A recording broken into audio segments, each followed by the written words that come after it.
Hello everyone, we are doing chapter Exponents and Powers exercise 10.1 question number 6. We have to evaluate.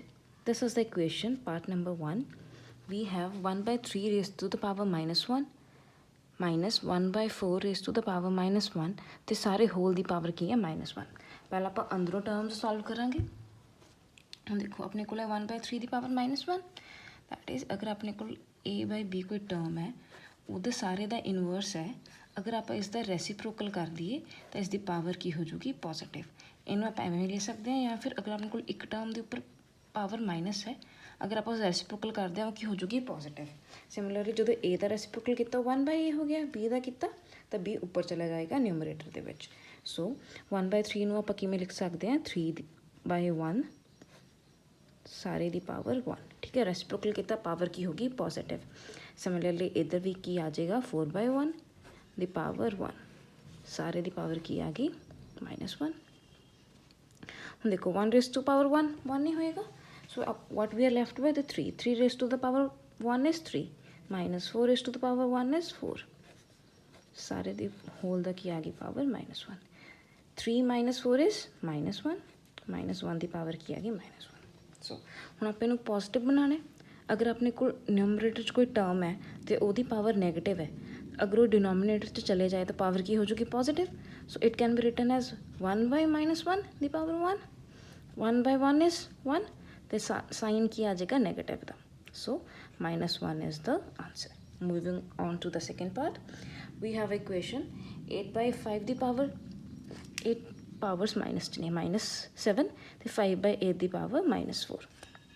Similarly ਅਗਰ ਆਪਣੇ ਕੋਲ a by b ਹੈ ਅਤੇ ਉਹਦੀ ਸਾਰੇ ਦੀ ਪਾਵਰ ਕੀ ਹੈ ਨੈਗੇਟਿਵ ਵਿੱਚ ਹੈ ਤਾਂ ਉਹ ਪੋਜ਼ੀਟਿਵ ਕਿਵੇਂ ਹੋ ਜਾਏਗੀ ਅਗਰ ਆਪਾਂ ਉਹਨਾਂ ਦਾ ਰੈਸੀਪ੍ਰੋਕਲ ਕਰ ਦਈਏ ਤਾਂ ਪਾਵਰ ਕੀ ਹੋ ਜਾਏਗੀ positive. So this term 8 by 5 can be written as 5 by 8 the power 7 into similarly a ਕੀ ਹੋ ਜਾਏਗਾ 8 by 5 the power 4. ਦੋਵਾਂ ਨੂੰ ਰੈਸੀਪ੍ਰੋਕਲ ਕੀਤਾ ਤਾਂ ਪਾਵਰਸ ਕੀ ਹੋ ਗਈਆਂ ਪੋਜ਼ੀਟਿਵ. ਹੁਣ ਆਪਾਂ ਅਲੱਗ ਅਲੱਗ ਕਰ ਲਈਏ.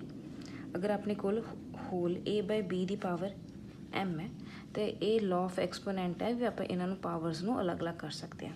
ਸੋ this term can be written as a raised to power 7 upon 8 raised to the power 7 into 8 the power 4 upon 5 the power 4. ਦੇਖੋ ਇਸ ਟਰਮ ਨੂੰ ਆਪਾਂ ਕਿਵੇਂ ਲਿਖ ਸਕਦੇ ਹਾਂ ਮਲਟੀਪਲੀਕੇਸ਼ਨ ਹੈ 5 ਦੀ ਪਾਵਰ 7 into 8 ਦੀ ਪਾਵਰ 4 ਹੋਲ ਡਿਵਾਈਡ ਬਾਈ 8 ਦੀ ਪਾਵਰ 7 into 5 ਦੀ ਪਾਵਰ 4. ਹੁਣ ਦੇਖੋ ਆਪਣੇ ਕੋਲ ਆਹ ਦੋ ਟਰਮਸ ਦਾ ਬੇਸ ਸੇਮ ਹੈ ਅਤੇ ਇਹ ਦੋਨੇ ਟਰਮਸ ਕੀ ਹੋ ਰਹੇ ਨੇ ਆਪਸ 'ਚ ਡਿਵਾਈਡ. ਅਗਰ ਆਪਣੇ ਕੋਲ ਦੋ ਟਰਮਸ ਨੇ a by m upon a by n ਹੈ, ਪਾਵਰਸ ਡਿਫਰੈਂਟ ਨੇ ਬੇਸ ਸੇਮ ਨੇ ਅਤੇ ਦੋਨੇ ਟਰਮਸ ਡਿਵਾਈਡ ਹੋ ਰਹੀਆਂ ਨੇ ਤਾਂ ਪਾਵਰਸ ਕੀ ਹੋ ਜਾਂਦੀਆਂ ਨੇ ਸਬਟਰੈਕਟ. ਸੋ ਇਹਨੂੰ ਆਪਾਂ ਲਿਖ ਸਕਦੇ ਹਾਂ 5 ਦੀ ਪਾਵਰ 7 ਨੀਚੇ ਵਾਲੀ ਪਾਵਰ ਕੀ ਹੋ ਜੂਗੀ -into. ਸਿਮਿਲਰਲੀ ਇਹਨਾਂ ਦੋਹਾਂ ਦੇ ਬੇਸ ਸੇਮ ਨੇ ਤਾਂ ਇਹ ਪਾਵਰਸ ਕੀ ਹੋ ਜਾਣਗੀਆਂ ਸਬਟਰੈਕਟ. ਇਹ ਕੀ ਹੋ ਜਾਏਗੀ 8 ਦੀ ਪਾਵਰ 4 -7. ਸੋ 5 ਦੀ ਪਾਵਰ 7 -4 ਕੀ ਆ ਜਾਏਗੀ 4 ਮਾਈਨਸ ਕਰਦੇ 5 6 7 3 into 8 ਦੀ ਪਾਵਰ ਜਦੋਂ 4 ਮਾਈਨਸ ਕਿਤੇ ਆਏਗਾ